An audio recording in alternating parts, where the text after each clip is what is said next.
Welcome back guys. XRP और ripple के हवाले से गाइज बड़ी इंपॉर्टेंट अपडेट मुझे आपके साथ शेयर करनी है, स्पेशली एक्सआरपी और एसईसी का जो केस है। अभी आपको पता है कि एक हफ्ता पहले एसईसी ने एक अपील जो है ब्रीफ उसका जमा करवाया है दोबारा कोर्ट में, और जो जज टोरस की रूलिंग है उसको उन्होंने चैलेंज किया है। और इस अपील का जवाब देने के लिए गाइज जो रिपल की टीम है उन्होंने 16 अप्रैल तक का टाइम मांगा है। और इसके अलावा गाइज जो अमेरिकन बेस्ड क्रिप्टो करेंसीज हैं जिसमें एक्सआरपी भी है, एचबार भी है, तो जितनी भी अमेरिकन बेस्ड करेंसीज होंगी आने वाले दिनों में एक्सपेक्ट किया जा रहा है कि जो डोनाल्ड ट्रंप है इसके ऊपर कोई रूलिंग देंगे या एग्जेक्टिव ऑर्डर देंगे कि भाई इनके ऊपर जो कैपिटल गेन टैक्स है वो खत्म किया जाए। तो जितने भी अमेरिका के अंदर रहने वाले लोग हैं वो जब इन क्रिप्टो करेंसीज के अंदर ट्रेड करेंगे जो कि यूएस बेस्ड हैं तो उनको इनके ऊपर कैपिटल गेन टैक्स जो है वो नहीं देना पड़ेगा। अच्छा गाइज, अभी अगर आप एक्सआरपी की प्राइस देखें तो $3 के ऊपर चल रही है। और यहाँ पे गाइज एक हफ्ता पहले जो एसईसी है उन्होंने एक अपील सबमिट की थी कोर्ट में जिसमें उन्होंने जज टॉरस की जो रूलिंग है उसका जो डिसीजन है ना उसको चैलेंज किया था।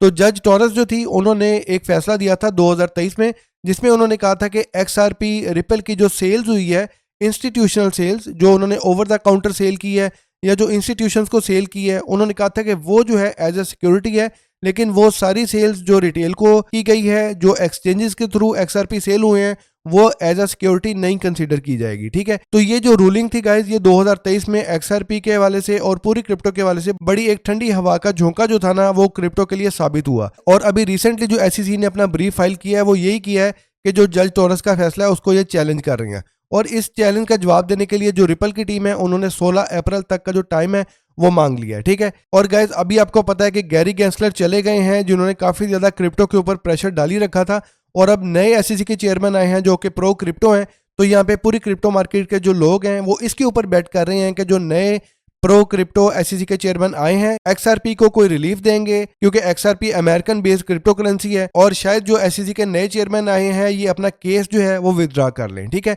तो इसके ऊपर इस टाइम एक्सआरपी की जो कम्युनिटी है और क्रिप्टो की कम्युनिटी इसके ऊपर बैट कर रही है कि अगर उन्होंने अपना केस विदड्रॉ कर लिया तो ऑब्वियस बात है कि भाई एक्सआरपी केस जीत जाएगा और एक्सआरपी की जो बड़ी मूव है वो यहाँ पे हम देख सकेंगे। लेकिन अभी अगर आप शॉर्टर पीरियड ऑफ टाइम में देखेंगे तो एक्सआरपी की प्राइस जो है गाइस थोड़ी सी यहाँ पे आप देख सकते हैं कि मोमेंटम जो है वो थोड़ा सा स्लो हुआ है, और ये जो न्यूज़ है इसकी वजह से भी लोगों को ये लग रहा है कि इसमें मजीद टाइम लग सकता है। तो जो शॉर्ट टर्म ट्रेडर हैं उन्होंने अपनी पोजीशन जो है वो थोड़ी सी क्लोज की होंगी, और जिस तरह कल भी मैंने आपको बताया था कि $500 बिलियन की जो शॉर्ट टर्म ट्रेडर हैं उन्होंने प्रॉफिट टेकिंग की है, और जो लॉन्ग टर्म ट्रेडर हैं वो तो गाइस स्टिल होल्ड करके बैठे हुए हैं, और जो वेल्स हैं उन्होंने भी अभी तक मैसिव सेलिंग नहीं की। यहाँ पे भी आप देख सकते हैं ये जितना भी बड़ा वॉल्यूम लग रहा है आपको, ये जो ग्रीन कलर का बड़ा वॉल्यूम है ये वेल्स की बाइंग है, और अभी रेड कैंडल्स जो है या रेड बार्स जो है वॉल्यूम की इतनी बड़ी नहीं बनी, जिससे आप अंदाजा लगा सकते हैं कि ये जो सेल्स हो रही है ये शॉर्ट टर्म ट्रेडर जो है वो सेल कर रहे हैं। लेकिन अगर यहाँ पे कोई बड़ी स्पाइक बनती है वॉल्यूम की रेड कलर में, यानी अगर एक्सआरपी के अंदर सेल वॉल्यूम ज्यादा लगता है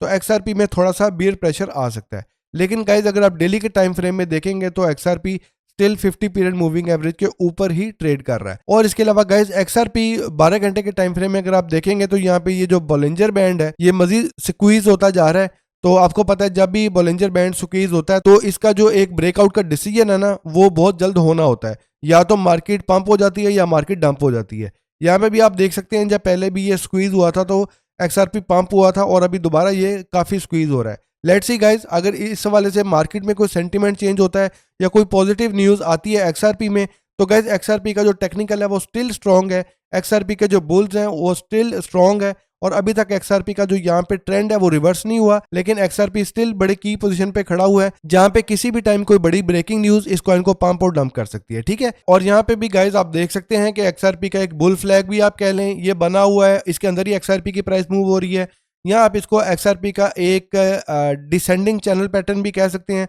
जिसके अंदर एक्सआरपी की प्राइस जो है वो मूव हो रही है। लेकिन अगेन अगर ये इसके बॉटम से नीचे की तरफ ब्रेक होता है तो इसका जो अगला प्राइस टारगेट है वो $2.62 का हो सकता है, और अगर एक्सआरपी गाइस डेली के टाइम फ्रेम में $3.40 के ऊपर क्लोज होता है तो एक्सआरपी का जो बुल मोमेंटम है वो दोबारा वहां से शुरू हो सकता है। ठीक है, और बाकी गाइस पूरी क्रिप्टो मार्केट में इस टाइम कोई ज्यादा हलचल नहीं हो रही, और जिस तरह हमने पहले देखा कि पहले एक्सआरपी में वीकेंड पे ज़्यादा वॉल्यूम लग रहा था और वीक डेज में एक्सआरपी कंसोलिडेट कर रहा था, लेकिन अभी जिस तरह वीकेंड आया तो इस वीकेंड में जिस तरह बाकी क्रिप्टो करेंसी स्लो हैं तो एक्सआरपी भी इनके साथ ही स्लो हो गया है। और यहाँ पे क्रिप्टो की जो कम्युनिटी है अमेरिका की तरफ से और डोनाल्ड ट्रंप की तरफ से कोई बड़ी न्यूज़ का वेट कर रहे हैं। लेट्स सी गाइज, जो भी इसके ऊपर अपडेट होगी आपके साथ शेयर करता हूँ अगली वीडियो में। Until my next video guys, अपना ख्याल रखें, टेक केयर, पीस आउट।